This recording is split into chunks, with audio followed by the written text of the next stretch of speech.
For over 2 decades, Graham Norton has been the king of British talk shows. A man whose wit could melt tension and whose laughter could rescue even the most disastrous moments on live television.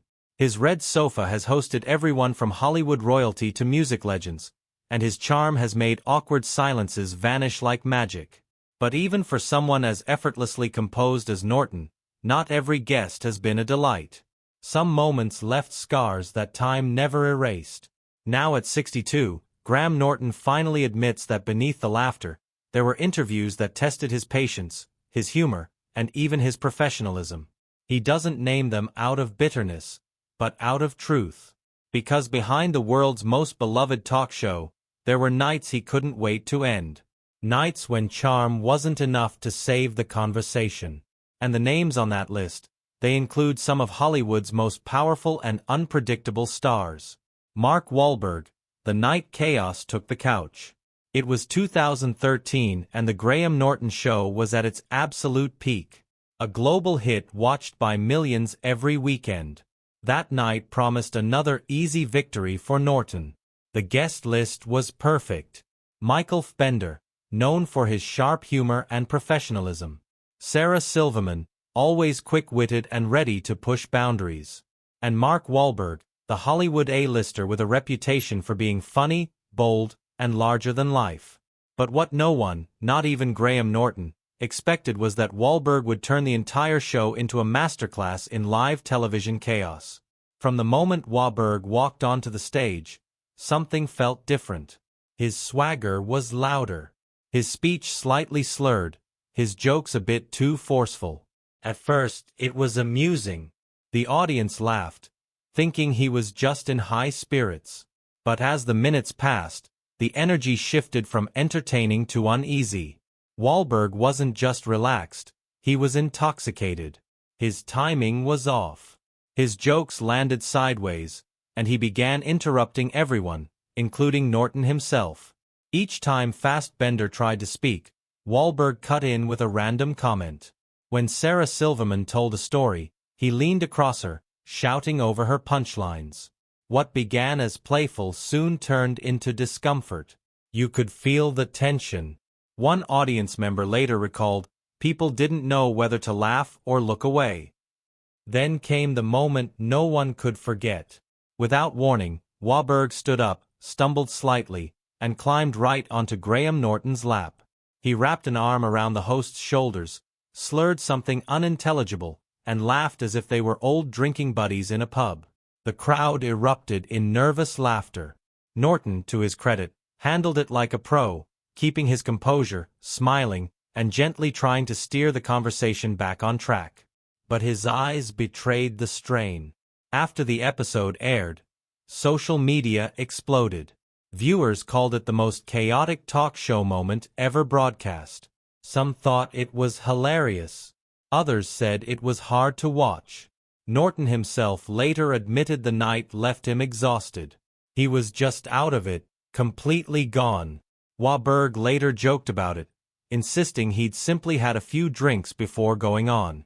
But for Norton, that night was no joke. It was a reminder that even the most charming host can't control every storm. Sometimes the show must go on, even when it's falling apart right before your eyes. Robert De Niro, the interview that went nowhere. If Mark Wahlberg was chaos, Robert De Niro was silence. When the Oscar-winning actor appeared on the Graham Norton Show, the world expected a rare glimpse into the mind of a legend.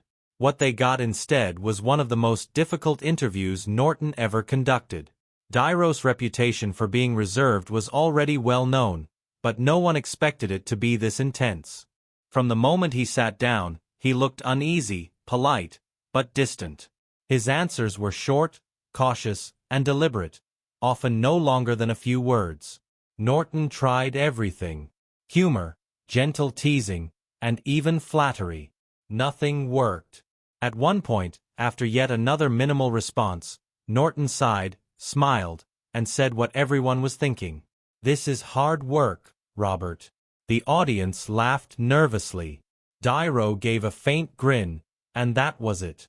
For the rest of the segment, Norton carried the weight of the conversation alone, doing his best to keep the mood light. But behind his calm expression, he later admitted it was exhausting. Unlike drunk or arrogant guests, Dairo wasn't difficult by attitude. He was difficult by nature. He wasn't trying to be rude. He was simply uncomfortable in such a loose, comedic environment. The contrast between Norton's vibrant energy and Dairo's quiet restraint made the interview feel like a chess match. One player attacking with humor, the other defending with silence. Even so, the moment became unforgettable. Viewers saw not a clash of egos, but a clash of worlds. The talk show host who thrived on connection and the actor who built his career on mystery. Norton later reflected, "Some guests just don't like to talk, and that's fine, but when it's live television, you have to make silence look entertaining." The Dairo episode became a lesson in patience, proof that not every star can be charmed, and not every legend enjoys being unmasked. Harvey Weinstein, the shadow before the scandal. Long before his name became synonymous with disgrace, Harvey Weinstein appeared on The Graham Norton Show. And even then, something about the atmosphere felt wrong. It was years before the world would learn the full truth about the disgraced producer. But for Graham Norton, that night left a mark he would never forget. Weinstein arrived not as a guest, but as a force loud, controlling, and utterly convinced of his own importance. From the start, he dominated the couch. He interrupted other guests, cut off Norton mid-sentence, and redirected nearly every question back to himself. The show's trademark warmth evaporated as Weinstein's arrogance filled the room. The more Norton tried to steer the conversation toward humor or light-hearted stories, the more Weinstein pushed back, boasting about his success and his influence in Hollywood. For once, Norton, usually unflappable, was visibly uncomfortable. His polite smile thinned as the interview dragged on, and even the audience sensed something was off. The laughter came less easily, replaced by nervous chuckles as the tension grew heavier. It wasn't a meltdown or a scandal on live TV, but it was worse in a way. It was a slow, suffocating dominance that turned the show's natural rhythm into something unrecognizable. Years later, after Weinstein's fall and the avalanche of allegations that ended his career, Norton spoke about that interview with a chilling sense of hindsight. "I had no idea at the time," he said quietly. "But looking back, it all makes sense." He didn't elaborate much, but the meaning was clear. That episode, which once just felt awkward, had become something darker in memory, a glimpse of the arrogance and cruelty that the world would later see in full. The footage still exists online, but few people revisit it now.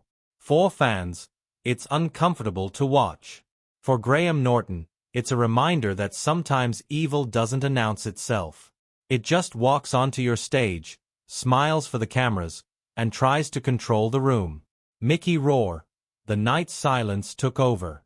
If Harvey Weinstein was overpowering, Mickey Rourke was the opposite. Silent, detached, and almost ghost-like. When the actor appeared on The Graham Norton Show, fans expected a mix of Hollywood charisma and eccentric charm. Instead, they got one of the quietest, most painfully awkward interviews in the show's history. From the moment he sat on the red sofa, it was obvious Rourke didn't want to be there. His shoulders slouched, his eyes distant, and his responses, when they came, were short, cryptic, or nonsensical.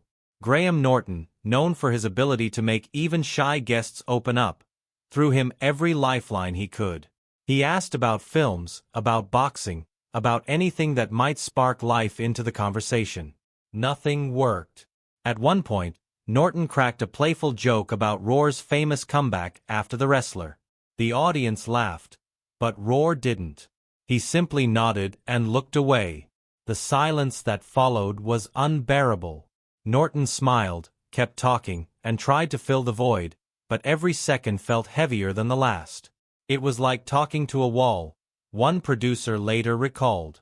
Even Graham couldn't save it. When the episode aired, fans noticed how drained Norton looked by the end. He later admitted it was one of the hardest interviews of his career. He just didn't want to be there. Norton said, "You can't fake energy. You can only try to survive the silence." It wasn't anger or disrespect that made the night difficult. It was the absence of connection. Roar wasn't cruel or rude. He was simply elsewhere, lost in thoughts the show could never reach. That night proved that not all disasters come from arguments or chaos. Some come from emptiness. For a host whose gift is conversation, nothing is more painful than realizing the other person has nothing to give. Kevin Costner.